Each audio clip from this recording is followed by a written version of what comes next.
പ്രിയപ്പെട്ട പ്രേക്ഷകർക്ക് പുതിയൊരു വീഡിയോയിലേക്ക് സ്വാഗതം. ഞാൻ ഇന്ന് നിങ്ങളോട് സംസാരിക്കാൻ പോകുന്ന വിഷയം നിങ്ങൾ എല്ലാവരും വിചാരിക്കുന്നതിന് എതിരാണ്. നമുക്ക് വിരുദ്ധമായിട്ട് ചിന്തിക്കാനുള്ള സ്വാതന്ത്ര്യമുള്ള ഒരു ജനാധിപത്യ രാജ്യമാണ് ഇന്ത്യ. രാജ്യത്തെ ലെഫ്റ്റ് ഇസ്ലാമിക് തീവ്രവാദികൾ എപ്പോഴും പൊക്കിപ്പിടിക്കുന്നതാണ് കോൺസ്റ്റിറ്റ്യൂഷൻ, വി ദ പീപ്പിൾ എന്ന് പറഞ്ഞുകൊണ്ട് തുടങ്ങുന്ന ഇന്ത്യൻ കോൺസ്റ്റിറ്റ്യൂഷൻ. ഞാനീ പറയുന്നതിന്റെ പശ്ചാത്തലം ലഡാക്കിലെ ശ്രീ സോനം വാങ്ചുക്ക് ഇപ്പൊ ജോധ്പൂർ ജയിലിൽ കിടക്കുകയാണ്. ഒരു മുൻ സൈനികൻ എന്നുള്ള രീതിയിൽ അയാളോട് എനിക്ക് യാതൊരുവിധ യോജിപ്പുമില്ല. അയാൾ ചെയ്ത പ്രവൃത്തികളോടും അയാളുടെ തത്വശാസ്ത്രത്തോടും ഒന്നും നമുക്ക് യോജിപ്പില്ല. പക്ഷേ നമ്മൾ എപ്പോഴും മനസ്സിലാക്കേണ്ടത് അയൽ രാജ്യങ്ങൾക്ക് നമ്മുടെ രാജ്യത്തേക്ക് കടന്നു കയറാൻ നമ്മുടെ വാതിൽ തുറന്നിട്ട് കൊടുക്കുകയാണെങ്കിൽ അതവർ തീർച്ചയായിട്ടും ഉപയോഗിക്കുക തന്നെ ചെയ്യും. ഈ വാതിൽ എന്ന് പറയുന്നത് ഫിസിക്കലായിട്ടുള്ള ഒരു കാര്യമല്ല ഞാൻ ഉദ്ദേശിച്ചത്, ബൗദ്ധിക തലത്തിലാണ്. ഇന്ത്യയിലെ സ്റ്റേറ്റുകൾക്ക് പുറമെ 8 യൂണിയൻ ടെറിട്ടറീസ് ഉണ്ട്. കേന്ദ്ര ഭരണ പ്രദേശം, കേന്ദ്രം നേരിട്ട് ഭരിക്കുന്ന പ്രദേശം എന്നുള്ളത്. നമ്മുടെ കോൺസ്റ്റിറ്റ്യൂഷന്റെ വേറൊരു പ്രധാനപ്പെട്ട ഫീച്ചറാണ് തുല്യതയ്ക്കുള്ള അവകാശം, ആർട്ടിക്കിൾ 16. അപ്പോൾ തുല്യതയ്ക്കുള്ളത് നമ്മുടെ ഫണ്ടമെന്റൽ റൈറ്റ് ആണ്. അതേസമയം ഭരണഘടനയുടെ മറ്റ് പ്രൊവിഷൻസ് മൗലിക അവകാശങ്ങൾക്ക് താഴെയാണ് പറയുന്നത്. ഇപ്പൊ ഏത് ആർട്ടിക്കിൾ എടുത്തു കഴിഞ്ഞാലും അത് മൗലികാവകാശത്തെ ലംഘിക്കുന്ന രീതിയിൽ ആകരുത് എന്നുള്ള ഒരു കോമൺ പ്രിൻസിപ്പിൾ. ഇന്ത്യയുടെ ചരിത്രം വളരെ വൈവിധ്യങ്ങൾ നിറഞ്ഞതാണ്. സ്വാതന്ത്ര്യം തൊട്ടുള്ള നമ്മുടെ ചരിത്രം വളരെ വൈവിധ്യങ്ങൾ നിറഞ്ഞതാണ്. സ്വാതന്ത്ര്യം ലഭിക്കുമ്പോൾ ചില ഭാഗങ്ങൾ പോർട്ടുഗീസിന്റെ കയ്യിലായിരുന്നു, ചില ഭാഗങ്ങൾ ഫ്രാൻസിന്റെ കയ്യിലായിരുന്നു.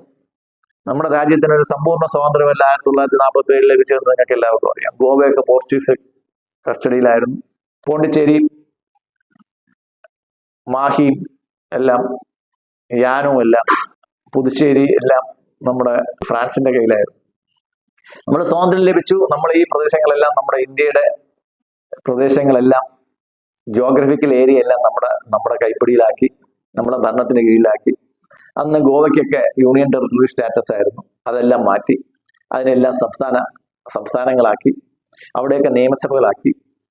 ആ നിയമസഭയിലേക്ക് വോട്ട് ചെയ്യാനും അവർക്ക് സ്വന്തമായിട്ട് ഭരണാധികാരികളെ തിരഞ്ഞെടുക്കാനും ഒക്കെ ഉള്ള അവകാശം അവിടെ ഉണ്ടായി.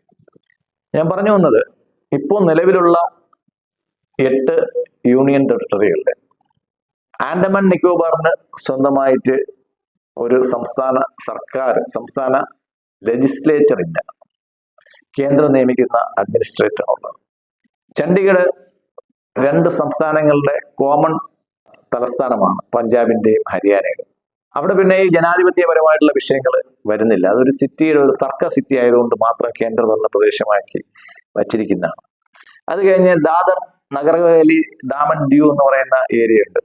അവിടെയും അഡ്മിനിസ്ട്രേറ്റീവ് ഭരണമാണ്. അവിടെയും നിയമസഭയും മറ്റ് സംവിധാനങ്ങളും ഇല്ല. ലക്ഷദ്വീപിലും ഇത് തന്നെയാണ് അവസ്ഥ. എന്നാൽ പോണ്ടിച്ചേരിക്ക് സ്വന്തമായിട്ട് ലെജിസ്ലേച്ചർ ഉണ്ട്, നിയമസഭയുണ്ട്, മുഖ്യമന്ത്രിയുണ്ട്. ഡൽഹിക്കും സ്വന്തമായിട്ട് മുഖ്യമന്ത്രിയുണ്ട്, നിയമസഭയുണ്ട്. അപ്പോൾ ലേയില്, നമ്മുടെ ജമ്മു കാശ്മീരിനെ വിഭജിച്ച് ലേ ലഡാക്ക് ചേർത്തിട്ട് ലഡാക്ക് എന്ന് പറയുന്ന ഒരു പ്രദേശം നമ്മൾ സൃഷ്ടിക്കുമ്പോഴത്തേക്ക് ആ സംസ്ഥാനത്ത് വളരെ ചെറിയ ജനസംഖ്യയാണ് ഉള്ളത്. വലിയ പ്രദേശമാണെങ്കിലും ഇന്ത്യയിലെ വളരെ നമ്മുടെ ഒരു പഞ്ചായത്തിന്റെ ജനസംഖ്യ അവർക്കുള്ളൂ. പക്ഷേ അത് വളരെ ക്രിട്ടിക്കലായിട്ടുള്ള ഒരു ബോർഡറാണ്. നമ്മുടെ പാകിസ്ഥാന്റെയും ചൈനയുടെയും ഒക്കെ അതിർത്തി പങ്കിടുന്ന ഒരു സ്ഥലമാണ്. അവിടെ ഗവൺമെന്റ് വേണ്ട എന്ന് നമ്മൾ തീരുമാനിച്ചു. സ്റ്റേറ്റ് ഗവൺമെന്റ് വേണ്ട, യൂണിയൻ ടെറിട്ടറി ആയിട്ട് നേരിട്ട്. അപ്പൊ ഈ സോനം വാങ്ചുക്ക് എന്ന് പറയുന്ന വ്യക്തി അവിടത്തെ ഉള്ള മറ്റ് NGOസിനെയും മറ്റ് അന്താരാഷ്ട്ര സംഘടനകളെല്ലാം ചേർത്ത് ഇതൊരു സംസ്ഥാനമാക്കണം, ഒരു ഫുൾ ഫ്ലഡ്ജഡ് സ്റ്റേറ്റ് ആക്കണം എന്നുള്ള രീതിയിലുള്ള ഒരു ആക്രമണമാണ് അദ്ദേഹം അയച്ചുവിട്ടത്. രാജ്യത്തെ വിഘടിക്കുന്നതിന് തുല്യമായിട്ടുള്ള ഒരു ആക്രമണമാണ് അദ്ദേഹം അയച്ചുവിട്ടതെങ്കിലും അദ്ദേഹം ഉന്നയിച്ച വിഷയങ്ങൾ ബൗദ്ധിക തലത്തിൽ ചിന്തിക്കുന്നവർക്ക് അനുകൂലമായിട്ടുള്ള ഒരു സാഹചര്യം ഉണ്ടാക്കിയെങ്കിൽ അത് നമ്മുടെ ഭരണഘടനയിലുണ്ടായ ചില പാളിച്ചകളാണ്. ഇപ്പോൾ തന്നെ യൂണിയൻ ടെറിട്ടറിയായ പോണ്ടിച്ചേരിയിൽ നിന്ന് 100 കണക്കിന് കിലോമീറ്റർ അകലെയാണ് മാഹി. കേരളത്തിന്റെ നടുക്കാണുള്ളത്. ഈ മാഹി എന്തുകൊണ്ട് കേരളമായിട്ട് ഇനി ഇന്റഗ്രേറ്റ് ചെയ്തുകൂടാ? ആ ഫ്രാൻസും അതിന്റെ സ്വാധീനമൊക്കെ പോയി വർഷങ്ങൾ 75 എന്തുകൊണ്ട് മാഹി കേരളത്തിനോട് ചേർക്കുന്നില്ല? അതുപോലെ യാനം എന്ന് പറയുന്ന സ്ഥലം ആന്ധ്രാപ്രദേശിലാണ്. 100 കണക്കിന് കിലോമീറ്റർ ദൂരെയാണ്. പോണ്ടിച്ചേരിയുമായിട്ട് ജിയോഗ്രഫിക്കലായിട്ടാണെങ്കിലും ലിംഗ്വിസ്റ്റിക് ആണെങ്കിലും ആ യാനം ശരിക്കും തെലുങ്ക് സംസാരിക്കുന്നവരുടെ സ്ഥലമല്ലേ? അപ്പോൾ ഇത്തരം ചില പാളിച്ചകൾ നമ്മുടെ ഭരണഘടനയിൽ ലക്കൂണ എന്ന് പറയും. ഇത്തരം ചില ലക്കൂണ നമ്മുടെ കോൺസ്റ്റിറ്റ്യൂഷനിലുണ്ട്. അത് മാറ്റി ഈ സർക്കാർ വളരെ ഇച്ഛാശക്തിയോടുകൂടി സംസ്ഥാനങ്ങളുടെ റീഓർഗനൈസേഷൻ എല്ലാ പേരുടെയും സമ്മതത്തോടു കൂടി നടത്തിയാൽ അത് നമ്മുടെ രാജ്യത്തേക്ക് മറ്റ് രാജ്യങ്ങൾ, ശത്രു രാജ്യങ്ങൾക്ക് കടന്നു കയറാനുള്ള വഴി അടയ്ക്കാൻ ഉതകും. നന്ദി, നമസ്കാരം.